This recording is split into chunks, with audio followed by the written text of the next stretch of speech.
Well, it was mostly this statement from former NBA head coach Stan Van Gundy, who was echoing the thoughts of many people in modern basketball circles. This is what he had to say recently when being interviewed on the Players Tribune. If you want to tell me that Michael Jordan was a better basketball player than LeBron James, that's fine. You can make a case for that. What you can't make a case for is that MJ had a better career than LeBron. What? You can't make a case for that. Alright, hold on. Y'all see the title, man. Let's get to it. I'm about to say something that's going to sound like music to some people's ears, and for others, it will sound like nails on chalkboard. The most important thing in the game of basketball is winning. It's not the only aspect, but the most crucial aspect that we measure greatness and excellence is winning. I think winning it always has been. Bro, in all sports, winning is the real measure of greatness. Like when it comes to percentages, like winning is the most percentage that you use. Like let's say winning is like 40%, eye tests, accolades, and you know what I'm saying other things are 20. You know, all that other stuff is 20%. You know what I'm saying? Accolades 20, you know what I'm saying? Eye test 20, miscellaneous stuff another 20. You know what I'm saying? You can't disregard winning, bro. You can't. I realize that, you know. It always will be. Talk more about it, With that being later said, in the video, some people directly or indirectly dispute this claim, as some will argue that winning is not the most important thing. At this point, some of you are probably wondering what inspired this video. Well, it was mostly this statement from former NBA head coach Stan Van Gundy, who was echoing the thoughts of many people in modern basketball circles. This is what he had to say recently when being interviewed on the Players Tribune. If you want to tell me that Michael Jordan was a better basketball player than LeBron James, that's fine. You can make a case for that. What you can't make a case for is that MJ had a better career than LeBron. What? You can't make a case for that. Alright, hold on. So basically he's saying, it's just, I hate that terminology, better, you know, because it's not, you could be, you know what I'm saying, you could be better, or are you greater, you know? Being better and being greater are two different things, bro, in my opinion. When you're greater, that means you accomplish more, you know what I'm saying, you done iconic things, you know? Being better, that just means you got the skill set, you got the talent, you know? We know what you could do, but you haven't done it in the biggest moments, you know? The most times, you know? Come on, bro. And when I saw this tweet, I responded by saying that it genuinely disgusted me. And then a few people completely missed my point and responded by saying that by my logic, Bill Russell is the GOAT. As the best player on his team, Bill Russell won more championships than any other player in the history of the game. Sure, you can try to devalue that accomplishment by saying that he played in an era where there wasn't free agency, or that he played in an era where the general basketball player wasn't as talented. I feel like bro just trying to make you could make a case for Bill Russell though. Like regardless of the fact you can still make a case for Bill Russell, saying like basically going to the point that you can make a case for Michael Jordan. Saying you can't make a case for Michael Jordan, but you can make a case for LeBron is crazy. Especially the fact that Michael won more with less years in a career, you know? That's basically. But those are all subjective arguments. And what is absolute truth is that he won more championships than any other player ever. Based on that alone, he will always have a case for being the greatest player. You will never hear me say that Bill Russell doesn't have a case. I don't have a problem with anyone who thinks that LeBron is the greatest ever. I even made a case for LeBron on my own channel. I honestly don't have a problem with anyone who thinks LeBron had the better career. But what I do have a problem with is somebody saying that Jordan doesn't have a case for a better career. Nah, yeah, that's crazy, bro. I can't get 6 rings, 6 finals MVPs, which are both more than the other guy. Boom, there's your case. If that's not an less time as well, you know, accomplishment worthy of making a case for the better career, then what the hell is your measure of excellence? Are we about to say that Alex English had the better career than Larry Bird because he scored more points in the 80s? Are we about to say that John Stockton had a better career than Magic because he ended up with more assists? Whether you're a Jordan fan, a LeBron fan, or just a general basketball fan, what I really hope you understand is that the heart of my argument isn't really about the tired debate of Jordan versus LeBron. It's the fact that Van Gundy completely disregards the career that won more. It's diminishing the value of winning in general, when winning is literally the most important aspect in basically every area of life. Seriously, think about it. In sports, it's the winners who are remembered. In your professional life, if you go in for a job interview and you don't get the job, then it doesn't matter how good your interview looked. If you don't win that job, then you're not feeding your family. From a spiritual perspective, winning is pivotal. I'll ask my fellow Christians in the chat, what is the point if Christ doesn't conquer death and achieve victory over sin? A pivotal cornerstone aspect of the Bible is that God wins. For those who don't share that same faith and abide by another religion, I ask you, what is the point if your God doesn't ultimately win?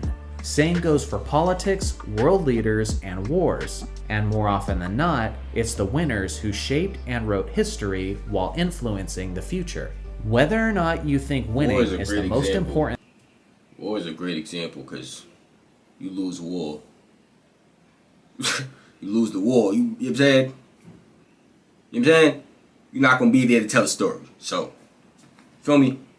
Come on, man. Thing. As time goes on, reality keeps reminding us that winning is in fact the most important thing. Yet when it comes to basketball, some of us try to belittle its value, which to me often comes across as some kind of coping mechanism for those who haven't won as much as they would have liked. You never hear a player who won a bunch of rings diminish the value of his accomplishments, but rather it's always the players or coaches who didn't win as much. Again, there is a lot of nuance to the game of basketball, and that is what makes us hardcore basketball fans. We love. I think it's just people are starting to add context to it though. Like some people are, you know what I'm saying, devaluing winning, but some people are adding context when it's needed. You know, some people are making excuses, but some people are just doing what needs to be done, talking about what needs to be talked about. You know, like bro, you feel like just because somebody won, you know what I'm saying? Like think about Braun, he won. You know what I'm saying? Y'all say it all the time. His championship, he basically made it to where it's unfair. It was unfair, y'all say.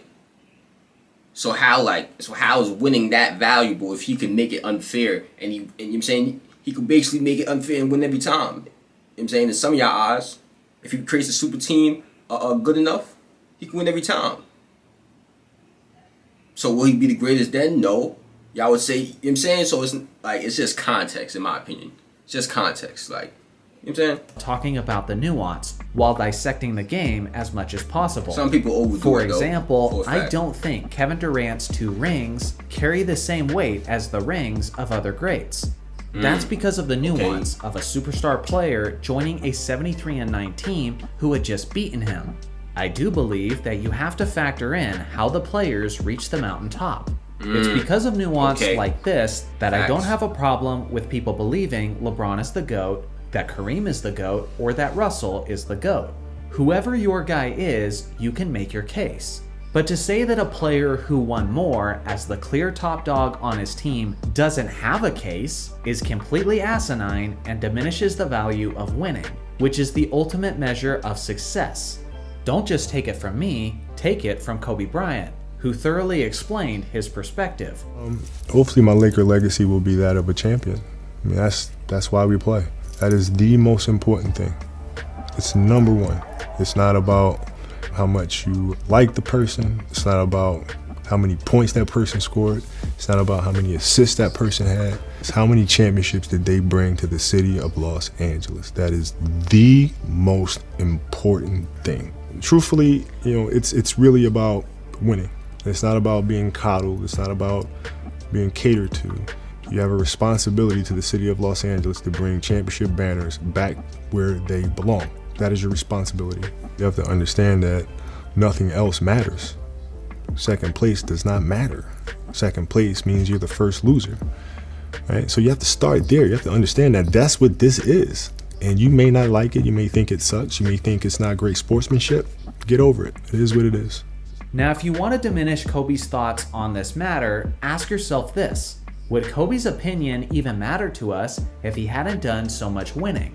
Would I even be playing this clip of Kobe if he didn't have the championships? Of course not. It's kind of insane that I even feel like I have to make this video, because this all seems so obvious. But this is where we're at today in this basketball culture, where seemingly everyone is trying to find where we're at. Alright, shit like that. Like, rings are irrelevant.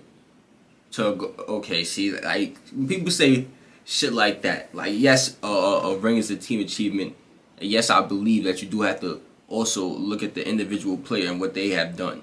But you can't discredit somebody winning a championship if they, you know what I'm saying, done everything, their part. If they done their part, you cannot discredit them for that. You cannot discredit them for that. You know what I'm saying? It only adds to their greatness. It only adds, you know. At today in this basketball culture, where seemingly everyone is trying to find angles to debate on behalf of their favorite player. Some very quintessential truths of reality are being denied because of people's emotional investment. Winning is pivotal to any standard of excellence, and it always will be. As you can tell from my thoughts, I am a member of the quote ring culture. Not in every case, but in many cases, I look at rings when determining who was better, and I believe most people should. There's a reason why guys like Dirk Nowitzki. I can't do that. I can't do that one. You know, I could look at rings to determine who was greater. You know, but because that's me with the terminology, bro. But to determine who was better, I can't do that. Because someone could be better than somebody and not ever have won. You know, they could just, you know what I'm saying, stay with their team forever, and they never was a championship prospects, I guess you could say, or championship contenders. My fault. Yeah, bro, I can't do that one. I can't do that one. But maybe it's just the terminology. Maybe he means greater player, and he's just not saying that. But you know. and Akeem Olajuwon have championship rings, and guys like James Harden and Joel Embiid don't. It's because these guys performed their best when everything mattered the most, while these guys are not cut from the same cloth. Now, this video isn't meant to be discouraging to anyone, but my intent is simply for us to stop pretending as if less winning is the more successful outcome. At the end of the day, some of you may see this video as a giant overreaction to one person's statement, but I think it's bigger than that. We as a people need to stop making excuses for our shortcomings, and because facing our failures is hard, we try to somehow redefine them as successes, when winning is the only true success. I don't care what a coping superstar says. When you fall short, the steps to success, man. Steps to success. I don't care what a coping superstar says. When you fall short of your goal, that is a failure. But that doesn't mean you simply hang your head in shame and sulk in your. When you fall short of your goal, you set out a goal in the beginning of the season. You know what you want to do. You know if you're capable of winning the championship with these group of guys, with this team. You know, y'all know that from the jump. You know what I'm saying? So you're gonna set a goal, and if you don't reach our goal, y'all failed. Simple as that. You know what I'm saying? Your sorrows. You simply focus in, put your head down, and say, come hell or high water, I'm winning next time. And then, if you fail again, you put your head down and say, come hell or high water, I'm winning next time. And even if you fail again, you put your head down and say, come hell or high water, I'm winning next time. I hope all of you watching this video end up doing a lot of winning in life.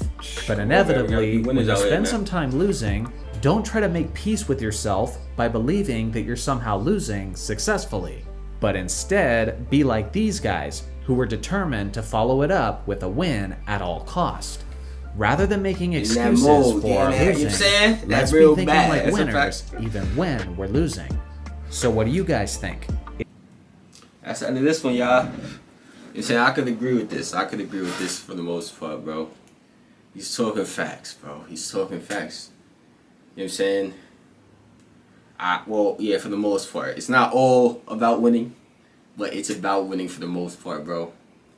You know what I'm saying? When it comes to the greatest players of all time, you're gonna be in that, like, you're gonna be winning a little bit at least. You know, they're gonna if you got that all-time great player, it only makes sense for that franchise to get you the pieces that you need. You know, so they're gonna make sure. Well, I'm not gonna say they're gonna make sure. They're gonna try. You know what I'm saying? They're gonna try to get you something. You know what I'm saying? If you're an all-time great, to be able to do. Come on, bro. Come on, bro. Come on, bro. I don't even know what else to say, man. I'm out of here. Click on the last joke. You know what I'm saying? Share the video with your people. Subscribe. Like the video, comment. Turn on post notifications. And I'm out of here, man.